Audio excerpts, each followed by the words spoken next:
All right, good morning, everybody. Thank you so much for joining us on this morning. Again, sorry for the technical difficulties that we had on this morning, but we are all here.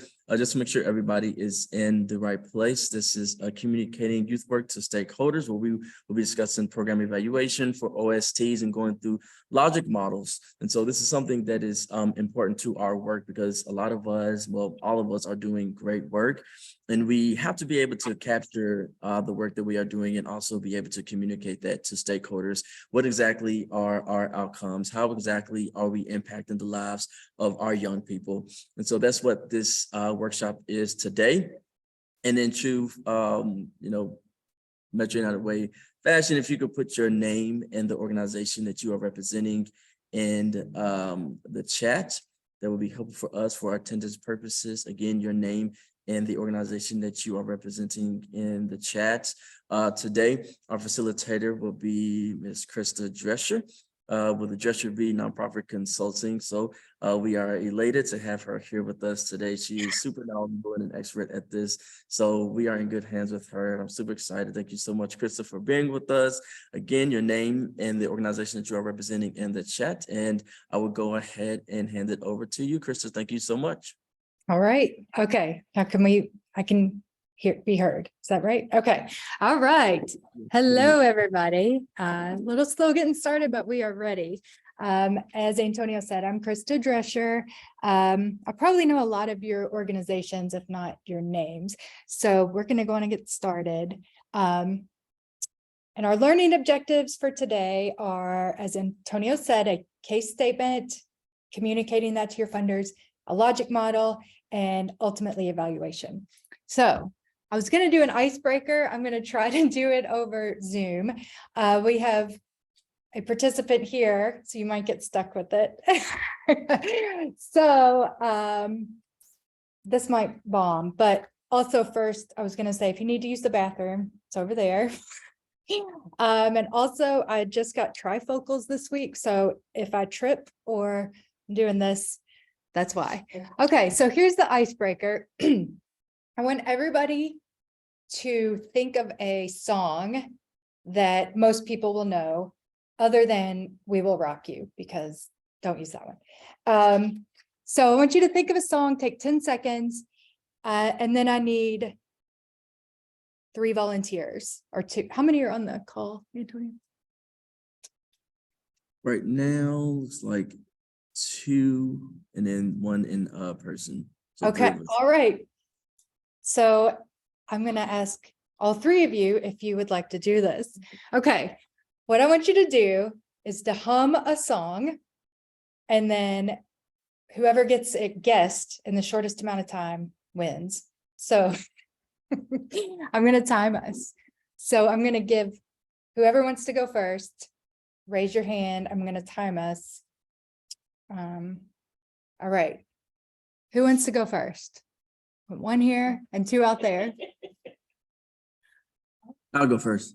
Okay, Antonio, I'm going to hit start. Give me a thumbs up when you're ready to start. Okay, ready? Go. Yes.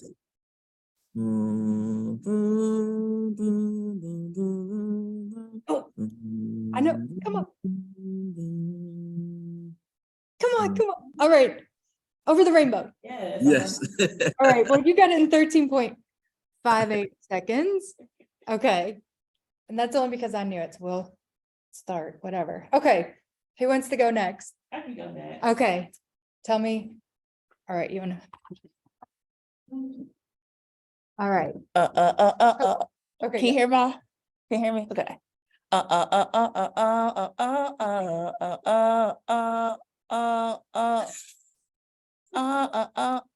Amy Winehouse Rehab. Yes. Oh, 13.37. Okay. All right. Who wants to go next? I can't. I'll go next. Who's the? All right. Happy birthday. Yeah. Happy birthday. All right. 3.43. That was Well, boring, but that's okay. All right. Who's the last one to go? that's all 3 of us. Oh, that's all 3 of you? Yes. Okay. Well, Luciana, wins by a landslide, I have to say. Yeah. Okay, all right. Well, let's go on and get started. It would have been better in person, but that's okay. All right, here we go. So the full model, what we're going to talk about, like I said, evaluation is our ultimate goal, but we're going to start out the case statement in our logic model. And we can get the slides afterwards. So really quickly, the problem, how do you know why them, why you? Logic model, and we're going to go through each of these individually. So if there is a question, please raise your hand, and Antonio, if you could let me know, that'd be great. So this, please stop and ask me a question if we need it. Okay, the case statement. Now remember, the case statement is the first thing that we're going to do. And essentially what you're doing with the case statement is you're making the case for your program. Talk about the problem and how do you know it's a problem? And then essentially why you're going to be serving your clients with this, your program. Okay. So we're going to go through each of these. So the problem, and we're going to go back to the song. If you got a problem, I'll solve it, but you're not really going to solve it, but you're going to do something about it. Okay. So your problem, it's a social problem, whatever it is you're doing. Okay. And then how do you know it's a problem? So we all know data are around the community for wherever they're available, but the big takeaway is that you need to talk about how do you know it's a problem? And you're going to talk about, for example, turn that page over here. How do you know it's a problem? So, for example, we could say elementary school students are reading below grade level, but we're going to got an example. So we can say the crime rate is increasing. I think you can probably read this.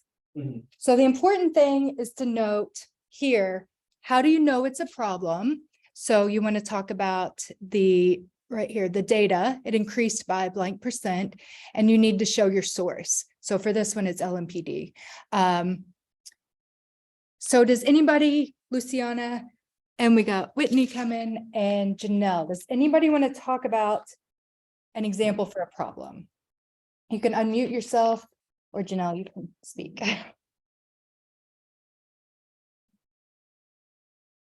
So for my program, I'm with Decode Project. I think so. So as a district, 70% of fourth graders are not reading on grade level proficiency. 72% of those students are either Black or brown or receiving free and reduced lunch. Okay. So we know it's a historically marginalized community, and so we're working with schools specifically in the West End. Okay, stop. Okay. Stop with the problem. So we have the problem. Yes. And you have the data. Yes. And where did you get your source? I believe it was from the school report cards. Okay. That came out last year. Okay. So for Janelle's, it would say, we know according to KDE school report card that so many students are reading below grade level, and most of them are Black or brown students. So that's our problem. Very good. Okay. So this is the problem we talked about here. Okay. So why them? Why are your clients the one who need to be served? And before we do that, it's very easy for us to give a deficit model and show that we are coming in to solve the problem of these helpless individuals. So do we want to approach it with an asset model or a deficit model? And I don't have a solution for that, but something to keep in mind for how you frame it. Okay. So your clients, for example, you might say, with the previous example that there's an increase in youth violence and youth are becoming increasingly victims. So for that one, we might say, our clients need that, our participants, because we are directly working in a youth detention facility. So this is for why them. Why are your clients the ones who need the program? Okay. Can you go back? Yeah. What's the difference between asset model or deficit? Like, what's the difference? What are those? A deficit model could be that our clients live in neighborhoods and they are, they're committing all these crimes and they need our program because they are helpless. They can't do this themselves. An asset model could be, there are resources in our community, but there's a lack of access. So you're framing it not as your clients are helpless, your participants are helpless, and they've lived in poverty, so they can't do X, Y, and Z. But as an asset model, they have their motivation, they have a lot of motivation, they want to access these programs. And how are you going to do it? So like I said, it's not exact, but it's just something to keep in mind. If you're talking about your clients as empowered, or you're talking about them as helpless. Yeah. Okay. All right. So, all right. Another example is why them? Our participants live in these zip codes with the highest rates. Okay, that's not assuming, we don't say all Black youth are committing crimes. All Black youth are victims of crime, or they're living in homes where they're being shot at constantly. We don't want to say like the deficit model. We want to just say what the problem is, why them, why our participants. Okay. And if anybody has questions, raise your hand, please, or just ask. And then why you? Okay, this is your chance to brag about why you're the ones who can serve your clients better than anybody else. And we know that there are a lot of organizations doing similar work.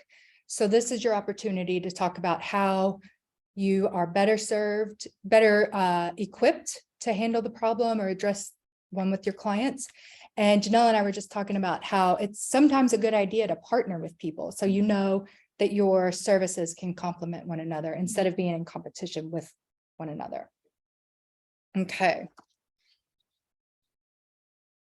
So again, this is a chance for you to brag and talk about your organization in particular. So going back to the youth victims of violence, we can say something about why are you the ones? So I'll let you read that. Okay. And then the next part is why you, because you're awesome. And I just wanted to incorporate Rocky because I love Rocky. So, okay. So before we move, are there any questions? I know there are not very many of us here.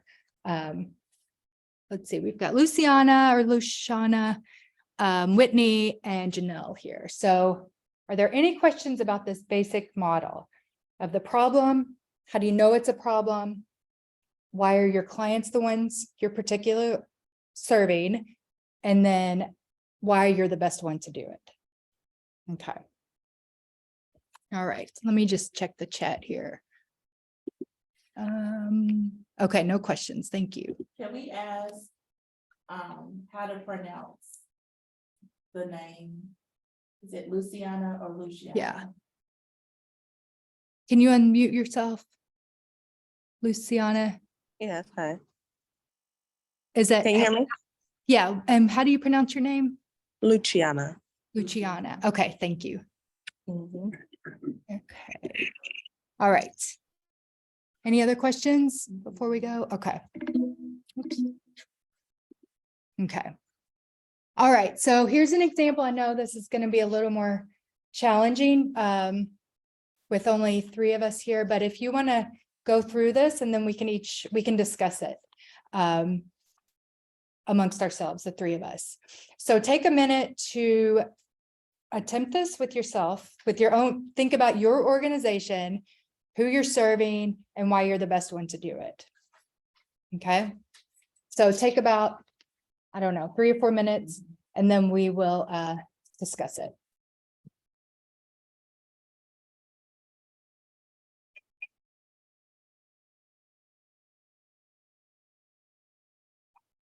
So Antonio, we're gonna do this and then we'll talk about it Oh, to bounce ideas off or to give feedback to one another.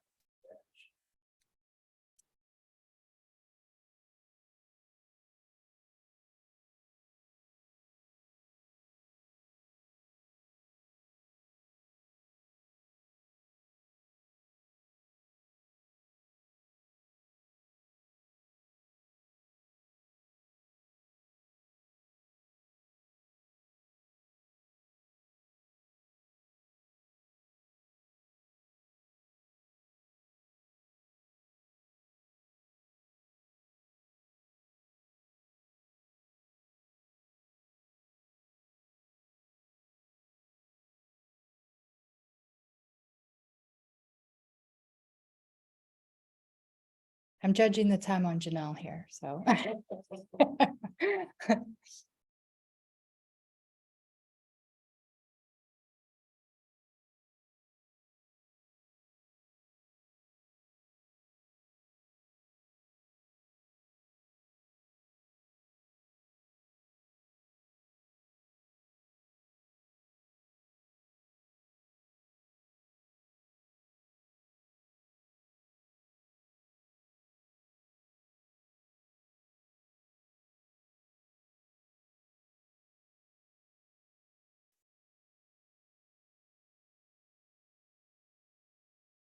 Antonio, which organizations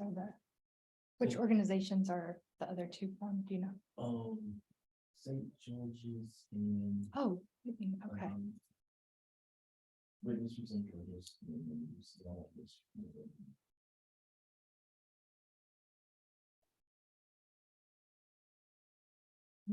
I'm the board chair. Jameson Ministries. Okay. Okay. All right. Whitney, I'm going to start with you because you're at St. George's and I'm the board chair. So.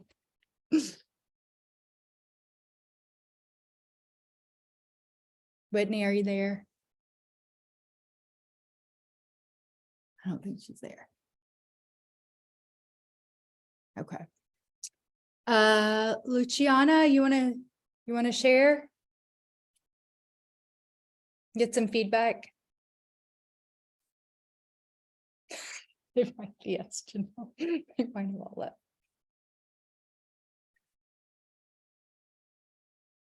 Okay.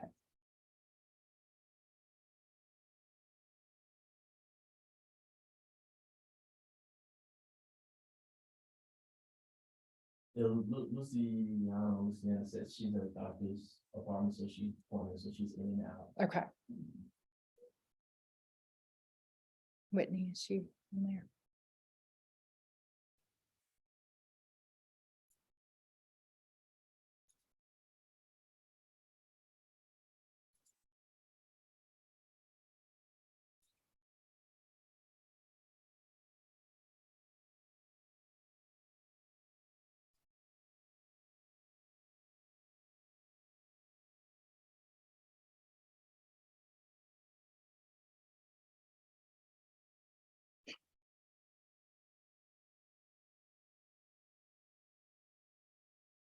Janelle, do you want to just talk about it since it's us? And then- I'm still writing them. Oh, that's fine. Take your time.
It's like Whitney left too.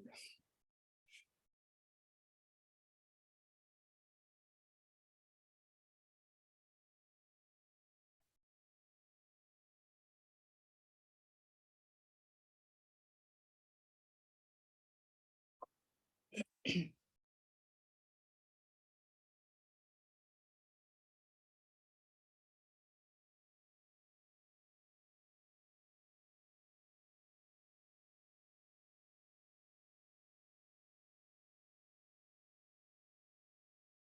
right. I Okay. can also share from my perspective. Okay.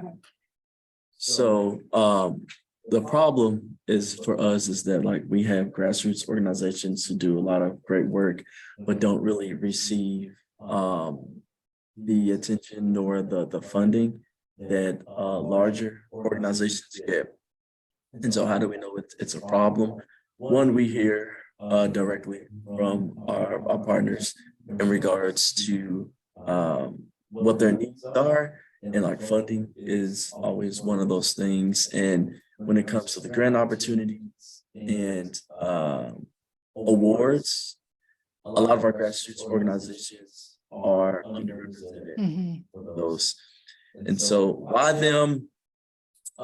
Sometimes grant opportunities are based on like relationships and sometimes like historical relationships, and that plays a factor into it. But also larger organizations have development like departments and development teams and have people that are dedicated and employed to primarily write grants and to pursue donors, while our smaller grassroots organizations, you'll have somebody who is the executive director, but also the development director, also the program director, also the janitor, play a lot of roles and they wear a lot of hats.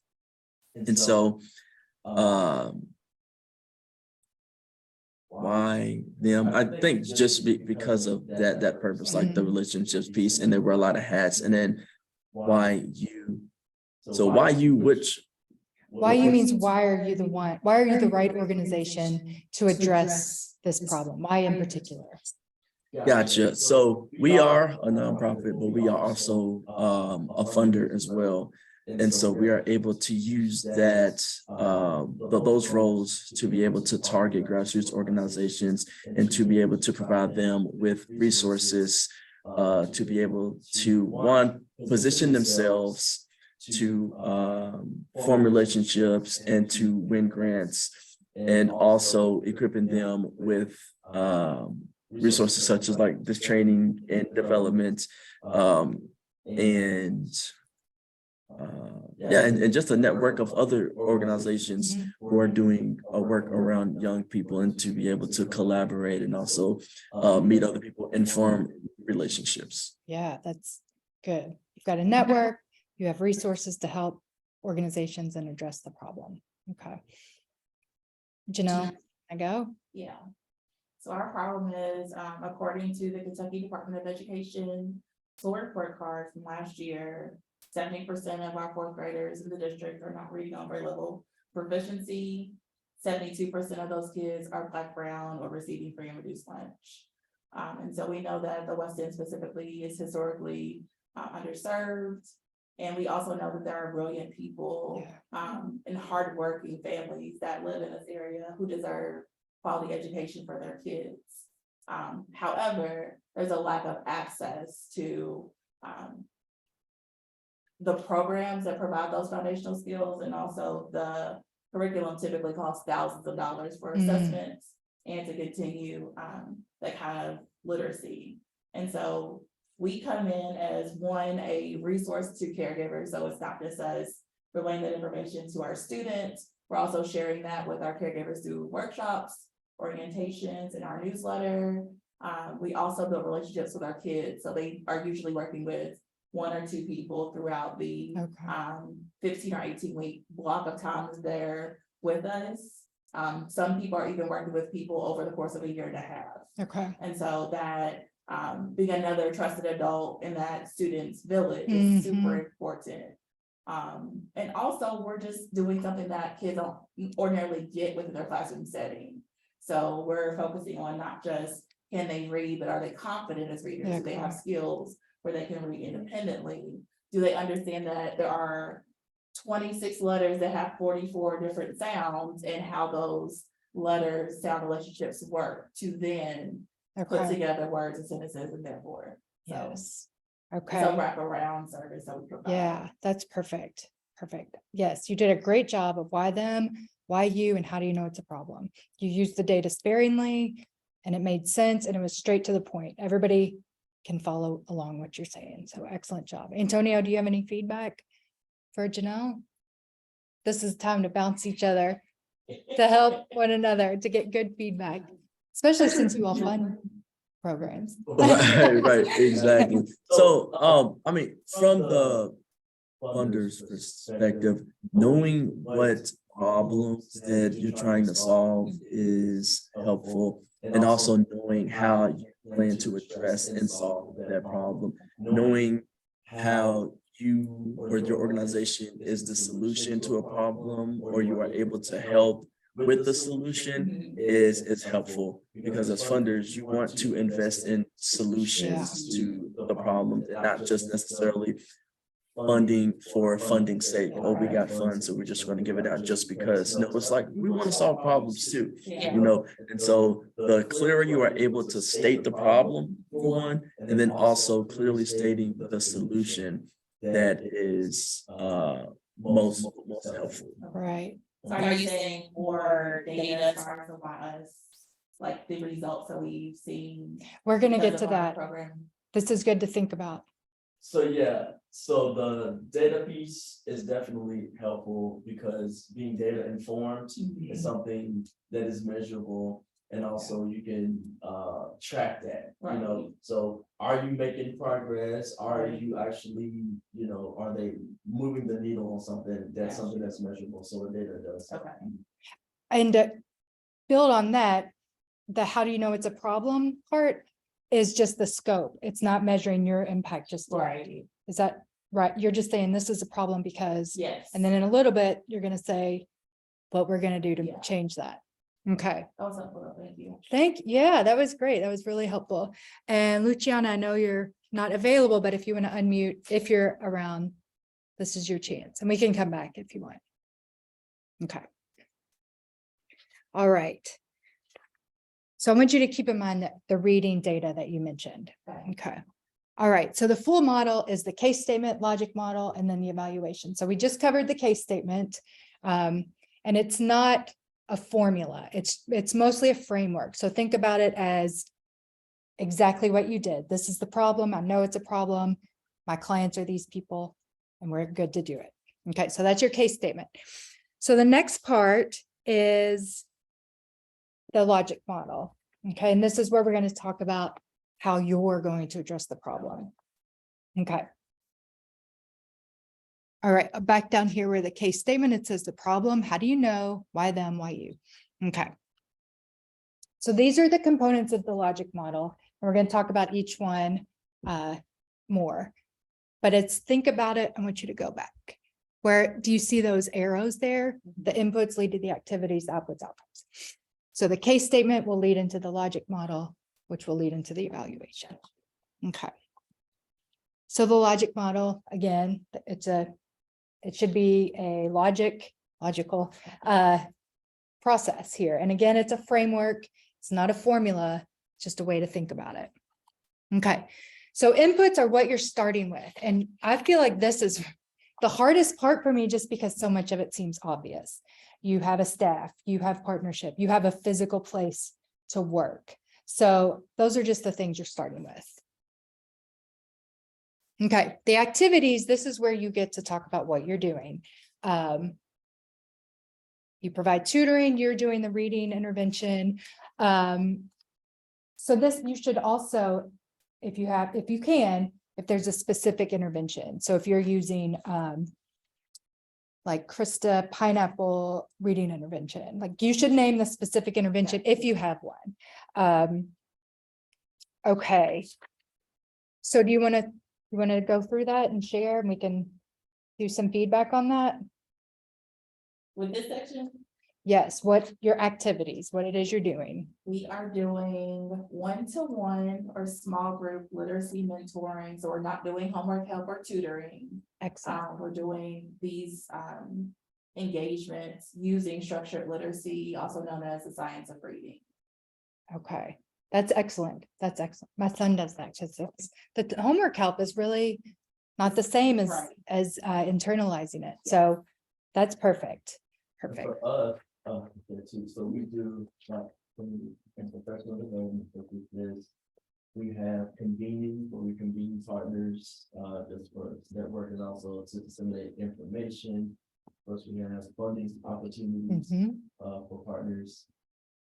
And,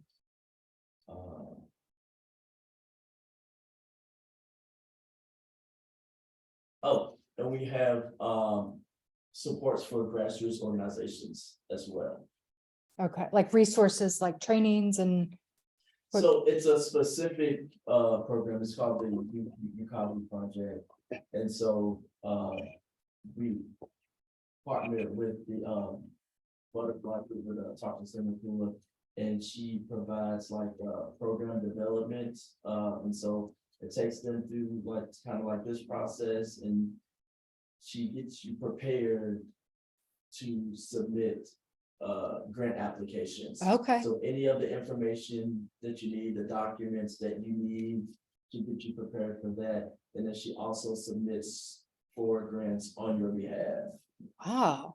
Okay, so that's fantastic. So you partner with other community organizations, you link, sounds like you connect people to resources. Is that, okay?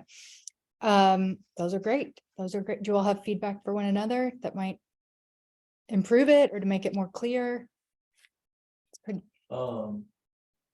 Like, not for Antonio, for me, like, I wasn't specific about all the things we did, but, yeah, yeah, you get the, like, boom, boom, boom, boom, boom. right. And make sure you go, sorry, go ahead. Yeah, so for the structured literacy, that is like a, what's the thing, esoteric term, like something that's like specific to people who actually do that work. Yeah, So like Oh. structured literacy, I know like literacy, but when you put the structure on there, it's like, what exactly is there? Or when you're talking about the science of reading, it's like, what is that? So if there's like a elevator pitch or something, we Got can you. kind of give a quick synopsis of what those are, then that helps. That's really good feedback. It's really easy to get into our own, yeah. so, Terminology. And I wrote that down, like, what is it though? yeah. That's a great thing to maybe bounce it off somebody like, do you know what I'm talking about when I say Yeah. this? Cause it is, I will say, a hot topic right now, like science of reading versus balanced literacy versus whole language, and what's the right approach? So let me just try. So the science of reading is a multisensory, explicit, scaffolded program. So we're not just talking at kids, we're having them use their entire bodies, using multiple senses to engage with our curriculum. For example, if I'm gonna teach them about short vowels, I'm gonna show them with having them imagine this big gray animal. It has big floppy ears, it's in a movie where it flew. What animal do you think I'm talking about? Dumbo. It's an elephant. We're not gonna name our elephant Dumbo, we're gonna name our elephant Ellie. So we're gonna take our two hands, put them to our temples, and we're gonna say Ellie, Ellie, do that with me, please. Ellie, and they like they do it with me. And so we're not just telling kids like the letter E says they're associating with it with emotion and a keyword. They're going to remember that more so than just having it talked at them. That's fantastic. Yes. Yes. And you'll see like kids in our building is doing like like we're not doing sign language, we're doing our short vowels. Okay. So you are not just doing homework help, you're going above and beyond. This is why us. Yes. And it's not, we're doing something different. So that goes back to, because you're awesome and how you are the best one for this, right? Okay. Again, I just have to go back to Rocky because you're awesome. Okay, so inputs, activities. Okay. Inputs, activities. How much is too much? That's really, yeah. Well, I would say, Or, again, make sure it's clear. Make Yeah. sure it's clear to your audience. So if you're writing to Antonio here, think about who your audience is. okay. If you're writing to like a, just thinking like if you're writing to an individual organization that has like 4 people, a family foundation, Antonio's going to know a lot more about this than the family foundation. Right. So just think about your audience. Okay. And do you have anything to add to that, Antonio, about? No, that's right. So being specific and kind of framing it according to who the audience is. Okay. Yeah. Yeah, if your teachers are going to know more what you're talking about, or former educators. I guess once you're an educator, you're always an educator, but okay. So that's just your activities. And now your outputs and outcomes. So I know that this is very confusing, or not confused. People get tripped up on outputs and outcomes. Don't get worried about, don't get tripped up on it. Just think about what it is we're going to do. And SMART goals. I don't know if you've heard SMART goals, but it freaks people out sometimes. I don't remember what the S was, is measurable. Yeah, Attainable. attainable. Yeah, it's realistic. Is that the R? Yeah, or relevant. It's relevant. Okay. The A is attainable, so that means the realistic. Yeah, Okay. relevant. You got it. Come on. I don't know. Antonio? Time out. Time limited. Yeah, time, right, time bound, right, right. Okay. So SMART goals. Specific. Oh my God, you're so smart. See, all of my good jiffies have been wasted, but okay. Specific, measurable, attainable, relevant, time-based. Yes. Okay. And I'll share this with you too. Okay. So when you look at outputs, the difference between outputs and outcomes are, one of them, outputs, shows how you are on track. And a lot of people will say their outcomes are actually the outputs. So we're going to have 30 people go through our program. That's good, but it doesn't really tell you enough. Okay, so it's just, how do you know you're on track? So we went to back here. So going back to these activities, we're going to talk about outputs for each of them. Okay, so the first one, we provide tutoring, and then the output would just be, how do you know you're doing what you're supposed to do? So I'll let you read those.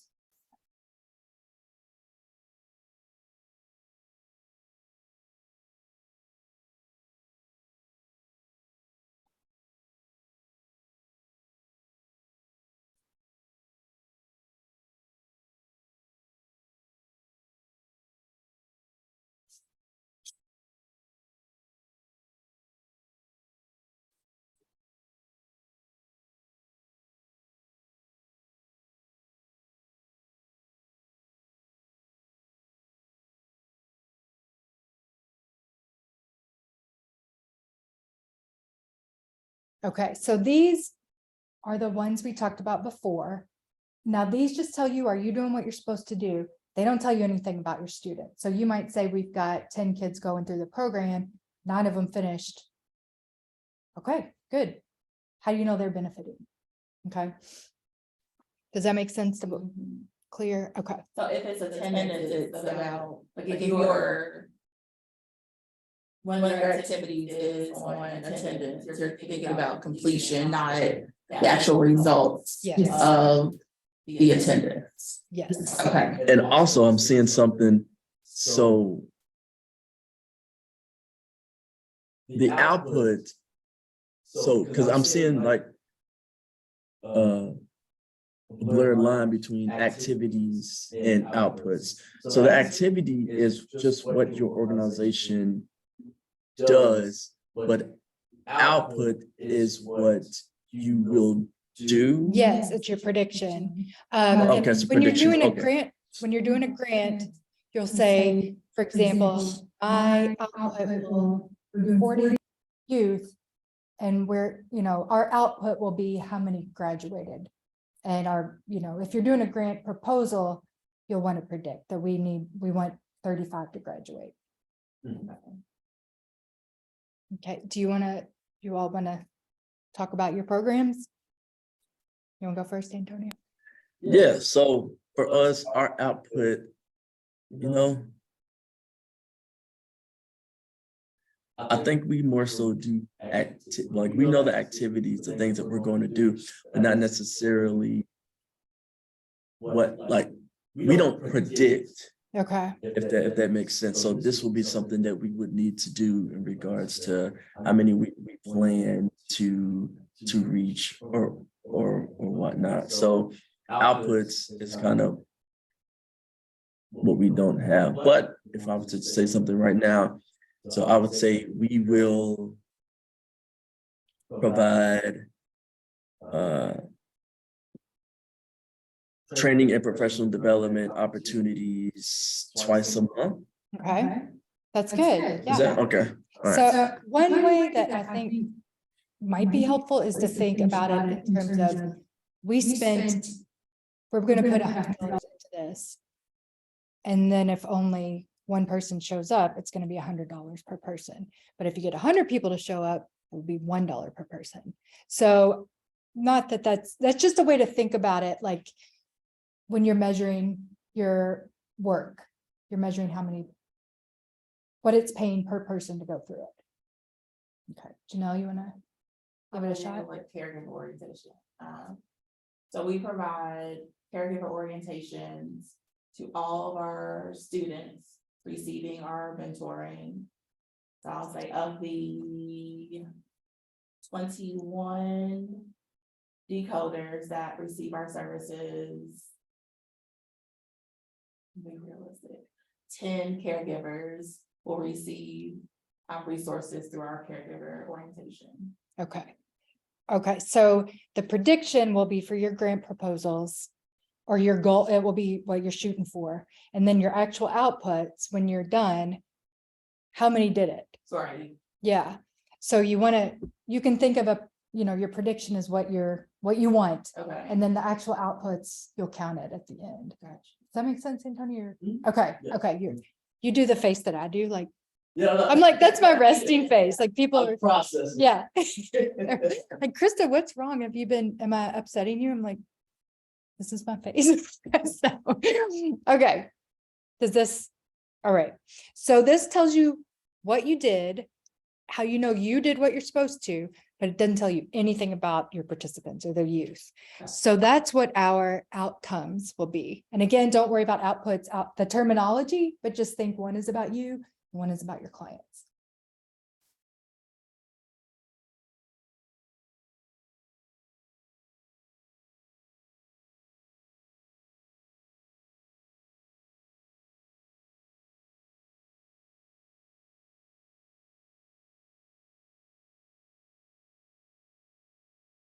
Okay, what's the question? What are the I questions? was like, did I shoot myself in the foot with what I decided to do as our activity? Because I don't know what our outcome would be from that. Think about how your participants will benefit. What is the purpose of it? Remember your case statement, why they need the program? And then are you addressing that? Are your participants getting what you want them to get out of it? Yes. So let me just talk it through. So caregivers will receive resources to support their specific child or children in their literacy instruction through newsletters. These are all your activities. This is perfect. It says what you're doing. Okay. Games and the actual orientation itself. I don't know how to gauge this, like how many people though, or like what resources they get. So that's okay. This is a framework. Okay. And you can think about it. Just think about what you're counting them, for example, we had 21 go through, and how many you want to increase that number. You want to make sure it's 21 if possible. Yeah. Okay. What's the benefit of that to the parents or the kids? What's the benefit of it to them, the outcome? So for us, Go ahead. Yeah. output is like let's take the training and professional development. So we will have 2 training and professional development workshops twice a month. Outcome is that, so we do a survey after our workshops, and so we want one that they found, well, that's more so for us, For them, we wanted, Yeah, that's. To- might be output. yeah, so for them, we wanted it to benefit them professionally. So we asked like, is this something that you can use on the job or for your services that you provide? And did you find this to be something that meets your professional needs? I think that's the question that we ask. And so that's what the outcome is, what we want, is it to build on their or to meet their professional needs. Yes, so your outcome, we delivered those, we delivered 4 trainings in a month or 2 trainings in the month. We did that. Did our participants benefit? So you know that you did what you're supposed to do. Now, did they get out of it what you want? But how do you frame that or phrase that? You want to talk through yours? I do, because yours is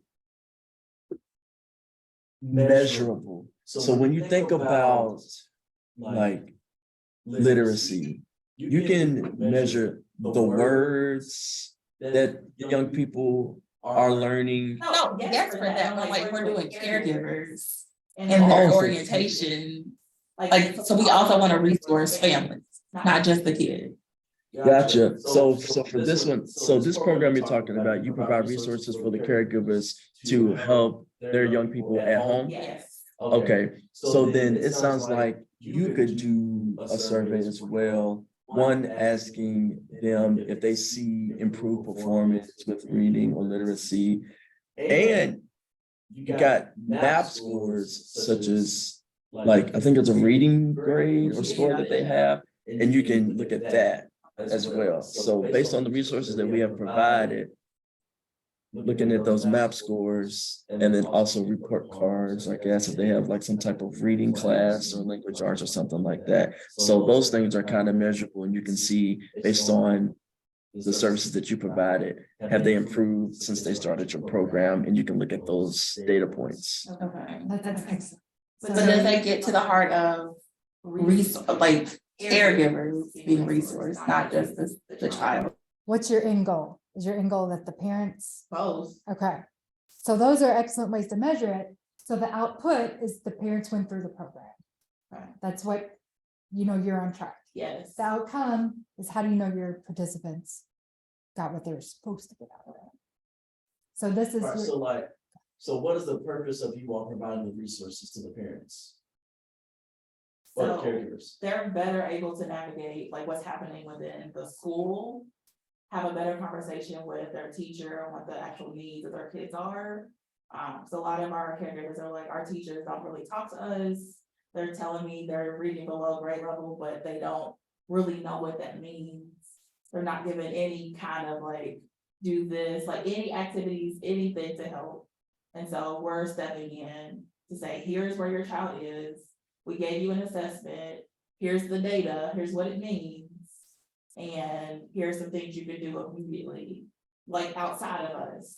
Gotcha. So that assessment could be like a pre and a post. Yes, So do y'all do the pre and the post? yes, Okay, well, there you go, right there. So that outcome, when you do the post, you can see if you all move the needle with that young person based on the resources that you all have given them.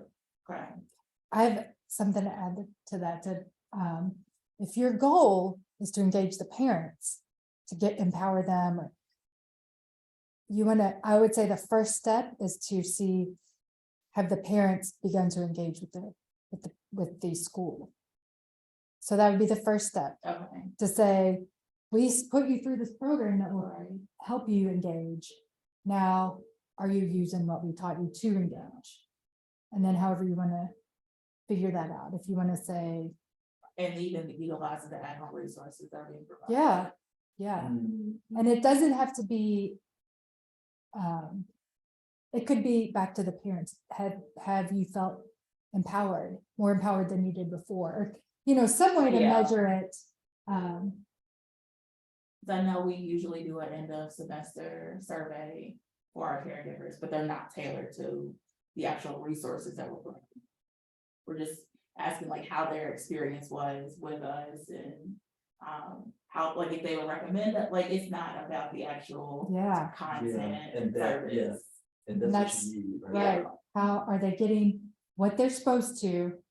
What you intend for them to get out of it? Not about their feelings, Yes. not about, did you like this? Yes. It's about, are you doing what we wanted you to do? Right. Are you getting out of this what we wanted you to Yes. get? What the intent And is. not just your child, but you as well. Yeah.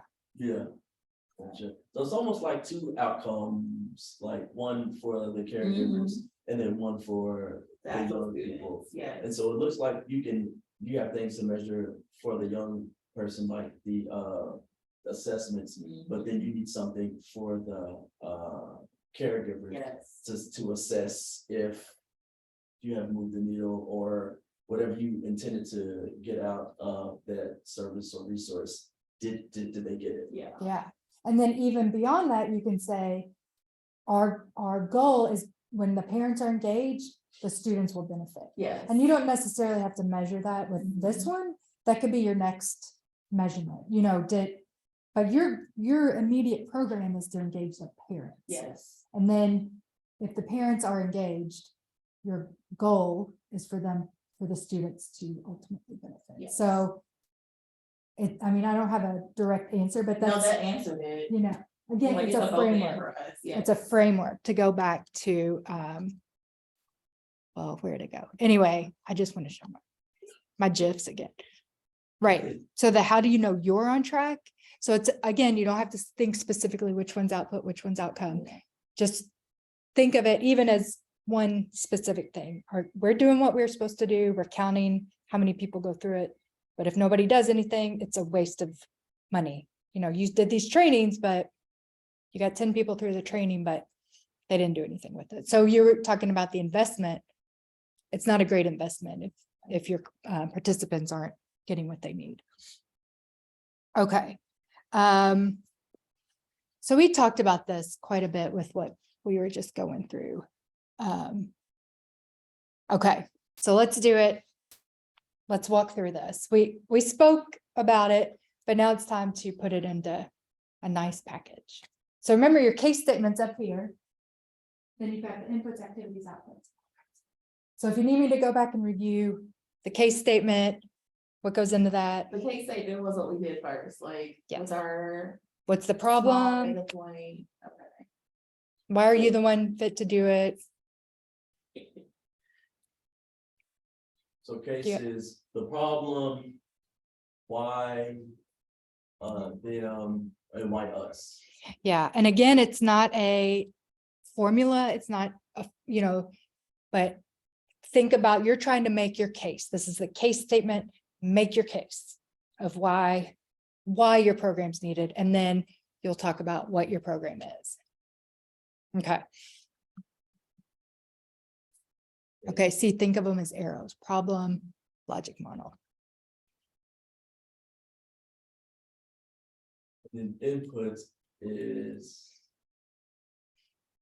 To me, that's the hardest, because it's the most obvious. Like, you've got an excellent staff, you've got teachers who are doing this instead of like high school students who are mentoring them, or homework help. We actually don't have teachers. so the input. We've got you. Is what's needed for the activities. Yeah, that's Okay. an excellent way to think about it. Yeah, you've got a curriculum established, you've got, connections with the school, you've got partnerships. So, all right, you can take as long as you need on this, because It's us. Only 10 minutes. that's okay. Yeah. Is it just? Now, just because you have to put it together. Yeah, I'm gonna say. Okay, let's go through it. Okay. 70% of fourth graders in the district are not reading on grade level proficiency. 72% of those students are Black, brown, or receiving free or reduced lunch. And this information is from the Kentucky Department of Education's Scoreboard. school report card. And so we know that a lot of our kids, specifically in the West End, come from very hardworking, loving, nurturing families. And there's a lack of access to multi-sensory, where they're using their entire bodies, individualized literacy instruction. And so at Decode Project, we use a program called the Science of Reading, it's also known as structured literacy, where we build off what kids already know. We tell them the letter sound relationship, so the letter C can have multiple sounds. And so when I see that letter, I know there's a sound associated with it.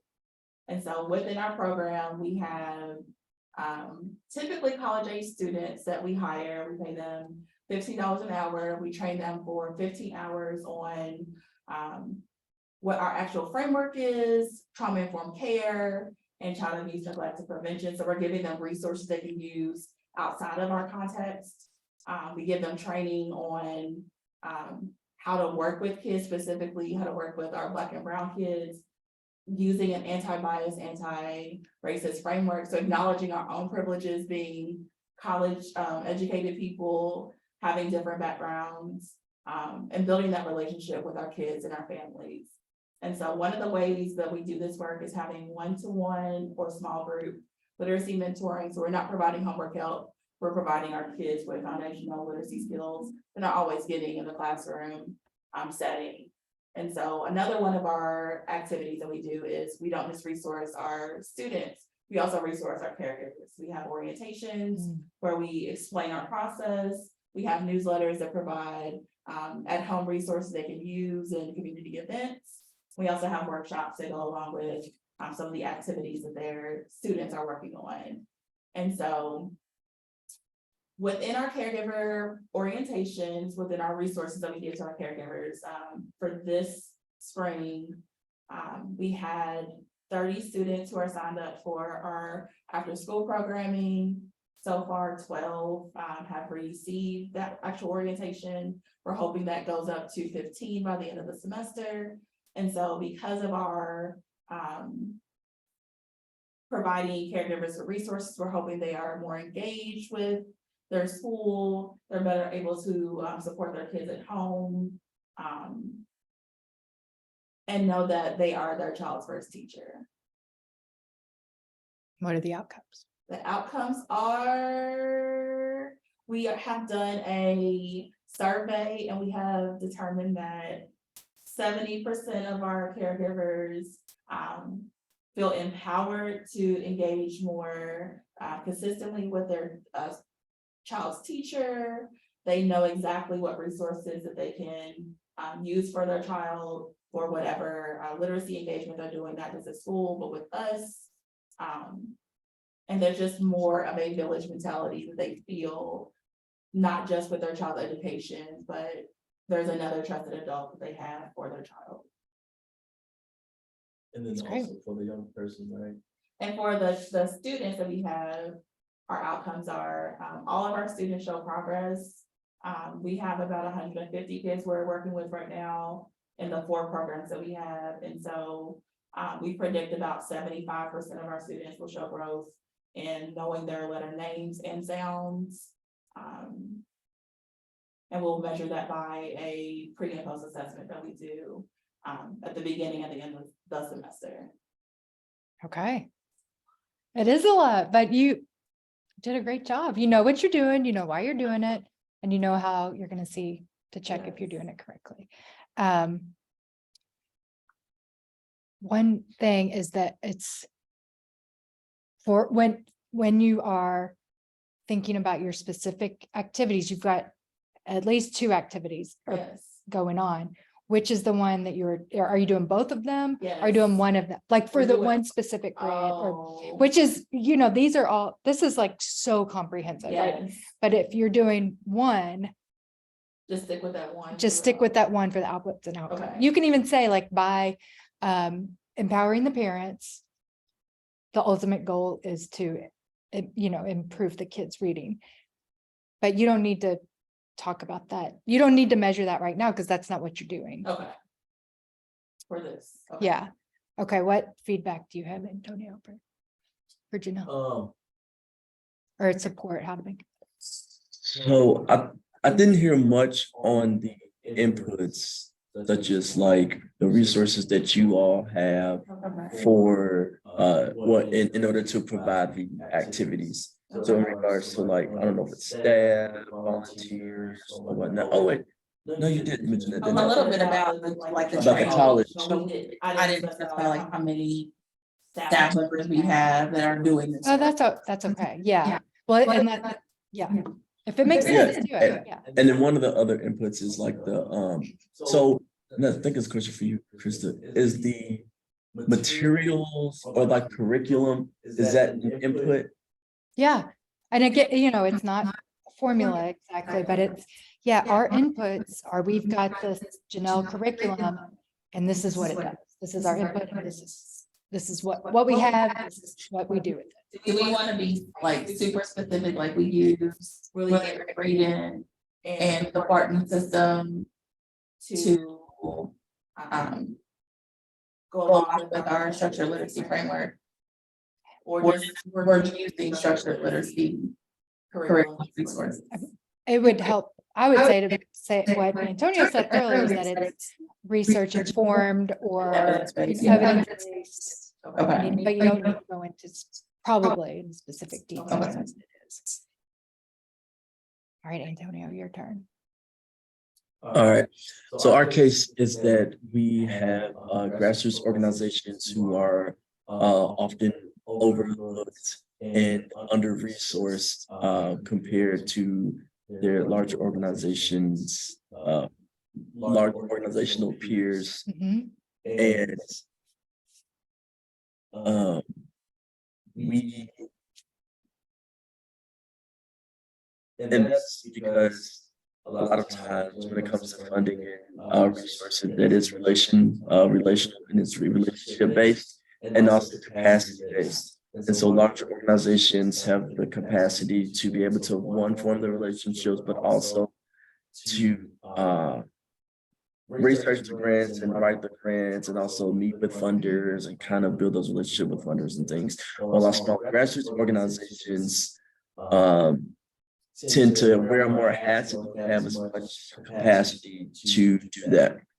And so for us, we have a team that is dedicated to youth serving programs and specifically grassroots organizations to help them get connected to the resources that they need, provide funding opportunities, and also provide training and professional development for them and capacity building supports for them so that we can kind of close that gap between our larger organizations and our grassroots organizations.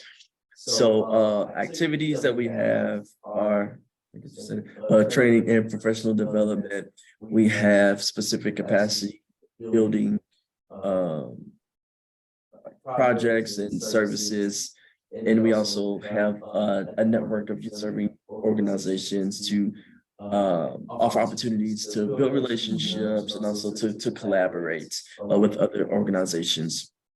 And so our outputs, we have at least 2 training and professional development opportunities a month throughout our program year, which is August to May. We have funding opportunities, grant opportunities, and we have the Yukaji project, which is geared towards grassroots organizations for capacity building supports.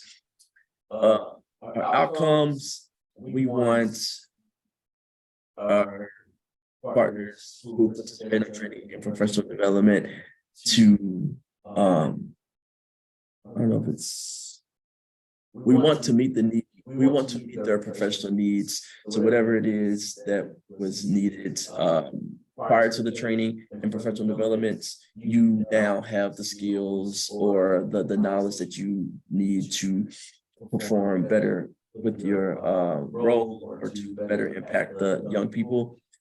And we want to reduce or close the gap between our larger organizations and smaller organizations when it comes to funding and access to resources. Yeah. Janelle, what do you think about Antonio's? Was outcome stated? The last piece, I thought that was the outcomes. I think were it was to- the outputs. You said outputs, right? Okay, okay. I agree. How are you going to, and this is not something you have to come up with now, but how will you measure that? Or how will you know that they actually got benefits? Yeah, so after all our workshops, we have surveys. And so one of the questions on the surveys is that, did this meet your professional needs? And so, of course, that's subjective to them. Everybody's needs are different, but whatever your needs were before you came, were those met? So we asked that on a survey. And so that is collected after each one. And so we're able to kind of gauge based on their responses if we have met their needs. Okay, I'm gonna push back and say that's an output because you're gonna say, oh, God. I'm gonna say that, and again, these are all just brain, like exercise. I would say that is, did this meet your needs? Yes or no? So 40 people said, it meets your needs. But how do you know there was a change in their behavior? How do you know that they actually, how do you know that you closed the gap? How did they apply for more grants? So with the funding piece, we can see if we close the gap based on who was funded, how many grassroots Okay. organizations were funded from our grant opportunities. And also with the UContra project, how many grants were they awarded from being a part of that program? That's what you only counted the first one, you just counted how many people said that, but you don't know, are they? See, but those are two different things. So that's one outcome is the grassroots, and then the other one is the training and professional development. So measuring the outcome based on our training and professional. So let's say Janelle right now, right? She's in a workshop. So the outcome would be, did she learn or get what she needed from this? And so how to measure that, one, of course, we ask her, did this meet your professional needs? Did you think this was, high quality? Those questions, because we don't have like supervisory data on her. Is she performing better at her job based on this training? Right. She able to provide logic models, stuff like that based on this. But from us and our perspective, all we can do is ask, did this meet your needs? And so in regards to outcomes, it's like 80% of participants within our training and professional development say that our workshops met their professional needs. And so Okay. outcome. Well, I would say you would follow up with Janelle in 3 months, say, have you increased your grant applications? So if the goal of your training is to increase, say, grant applications, that would be like, yes, I liked your program. I liked the training. I liked it a lot. Am I going to do anything with it? That's a different question. Right. So what if we asked that specific question? What if we were like, did you use what you learned from this training Yes. on the job? That's perfect. Yes. So in follow up in 2 months or, and say, did you actually use it? If she says no, then your training was pointless. You know what I mean? It didn't do what you wanted it to do. But if she said, and it doesn't have to be measured you can just say, yes, I've done something with what I learned. And that's the ultimate goal. Okay, so we do have a like an end of year meeting. We convene the partners again and we kind of debrief on the year. And then we also do an end of year survey. So on the end of year survey, there could be a question like, based on, we see that you participated in training and professional development. Were you able to implement or utilize anything from the workshops in your job or in Yeah. your role? Or you could even be more specific and say, how many grants did you apply for? You don't even have to ask, did you get the grants? This is all, these, like I said, these are just intellectual exercises. But the point is to think about, did your program, did your activities produce the outcomes for your participants that you wanted it? Was it long-term that you wanted it to do? That's just the way to think about it, All right, yeah, that's good. Like, that's a lie. What? That is a lie. I know how many, just roughly, how many people are on those, like, I'll say for lack of a better phrase. And to talk to every single person after every training. And Yeah, no, that's, I mean, whether it's realistic or not is a different question, Okay. you know? It's, but that's the goal of the program, right? Yeah, but it's more so like sending out a survey and then instead of us calling each person, like, hey, were you able to do this? Like, we can ask, like, do a survey and ask, based on you attending our workshops, were you able to implement this? And it's like a yes and no, or maybe a scale or something like that, but we can use that data instead of calling. Yes, that's, yes. So Janelle, what would you think about your outputs and outcomes again and see based on what we just discussed? This is like sitting in a dorm room at 11 o'clock, like what would, you know? So not just having the end of semester survey per se, but having like, I would say quarterly surveys about how they're utilizing the resources that we've shared with them. Mhm. Or even say, do you feel, you know, do you feel more empowered to talk to your teacher? Have you actually talked to the students, your students' teachers? Because that's what you want to get About out their of, academics. yeah. Yeah. That's what you want to get out of it, right? And that's almost like a game changer for real, like, because you're providing this service to the caregivers, but if you get the results back and it's like 5% of the respondents have actually talked to their child's teacher, and it's like, you know, this is kind of falling flat, so now we have to reevaluate. Yes, a bit. right. That's good. So that's, yes, that's because funders give investments in the community. That's a terrible investment, Right. you know? You don't get any social return on your investment.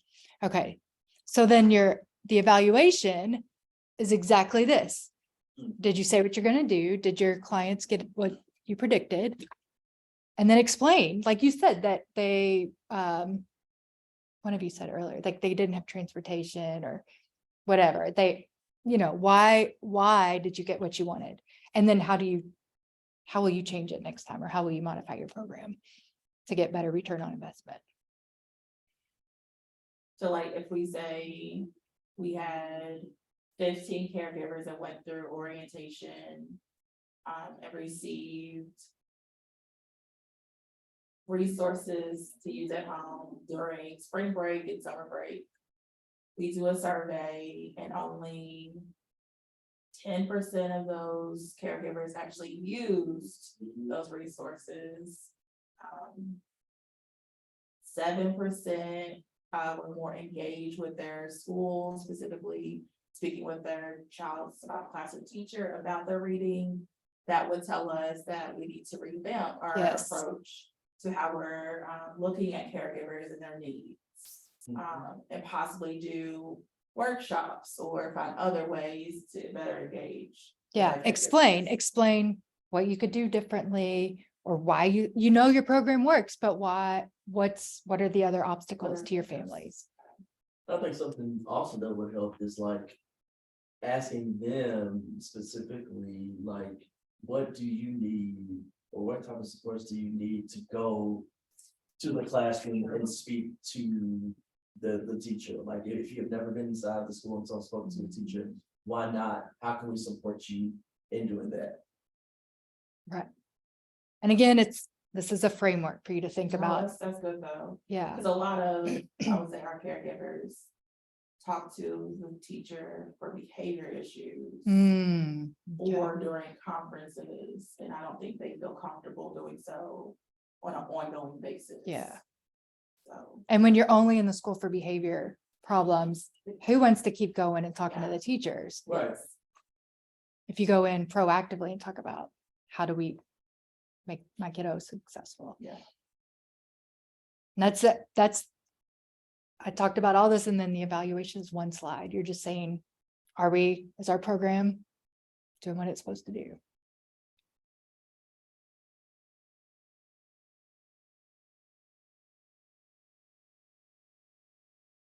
So evaluation. Looks different. Um, is there a framework for evaluation?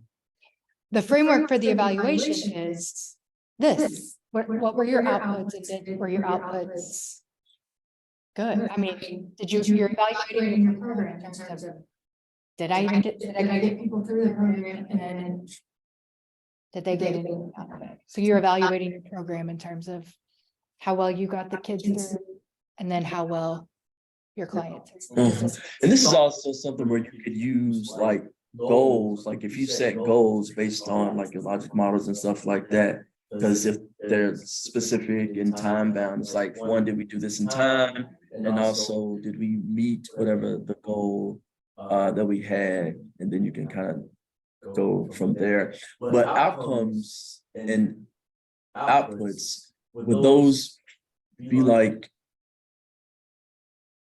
de facto goals or something like that? Yeah, if you, right, so the outputs, if you're doing a grant application, you might say, we predict we'll do this, and then when you actually evaluate yourself, you would say we did what we were supposed to do. So a lot of grants, bigger grants, give you, they say you have to spend 30% on evaluation or something. So an evaluation will include all of this information of how we're going to measure how well we did. Gotcha. And so that evaluation is what you communicate to stakeholders? Yeah. Results. Yes. Did we do well, basically? Essentially what an evaluation is that you're saying my program was good or bad, in very simple, crude terms. And then why was it effective or not effective? And you explain and predict, say what you need to do differently or why you got the results.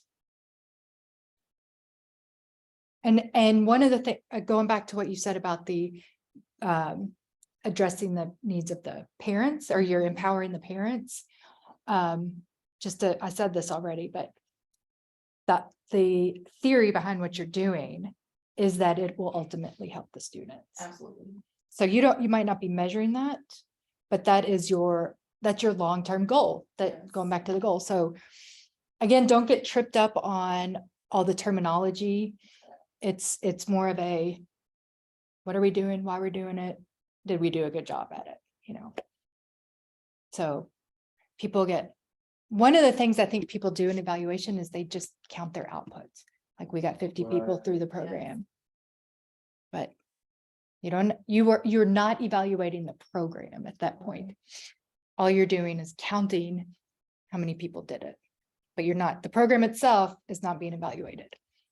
Yeah, And that's one of the reasons why I wanted to make sure that we had this training. We're definitely going to do it again later. Is because we also see the same thing, especially like with grant applications and stuff like that. People are counting, but not measuring. Right. And so it's like, how many kids did you serve and what you're doing, like the outputs, but not necessarily the outcomes, Mhm. And so it's like, we have to be more outcomes focused. Yeah. It's like, are we actually impacting these young people versus are we just providing resources for them Yeah. and not evaluating what the impact of those resources are doing for those young people?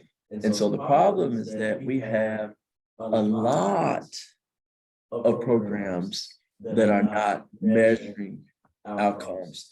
And so when you think about the condition of our young people and just the overall systems that are out here, it's like a lot of the problems that we see are growing or getting worse because we're not measuring what's happening. And so if you think you have the best program, you think you're doing a great job, you're going to keep doing that, Right. but you haven't measured it to see if it's actually effective or not. Right. And Or we don't what you have need to endless evaluate. resources, right? We don't want to keep investing in things that aren't working.